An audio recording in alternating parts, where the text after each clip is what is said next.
نیا لیڈر پاکستان کے اندر لانچ کر دیا گیا ہے جس کو اس وقت غالباً 51% پاکستانی پسند کرتے ہیں۔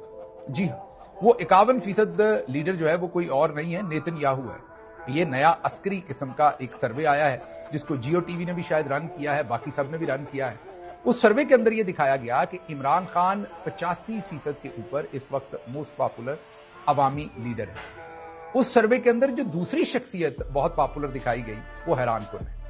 وہ شخصیت دکھائی گئی نیتن یاہو کہ اب پاکستان کے اندر عسکری جنرلز جو ہیں وہ پیچھے بیٹھ کر ایسے سروے جاری کروا رہے ہیں جو یہ کہہ رہے ہیں کہ ہاں عمران خان پاپولر ہے لیکن نیتن یاہو کو 51% پاکستانی جو ہیں وہ لائک کرتے ہیں۔ اگر آپ یہ غور کریں تو اس میں یہ نیو نارمل بنایا گیا ہے کہ اگر کل کو شہباز شریف یا آرمی چیف نیتن یاہو کے ساتھ کہیں میٹنگ کر رہے ہوں گے تو 51% پاکستانی تو نیتن یاہو کے ساتھ آلریڈی خوش ہیں۔ پاکستان کے اندر ہمارے جرنلز نے نیا ہی چاند چڑھایا ہے۔ آپ کو پتا ہے کہ میں نے آپ کو کہا تھا نا کہ کم کرتا ہے پتہ لگتا ہے۔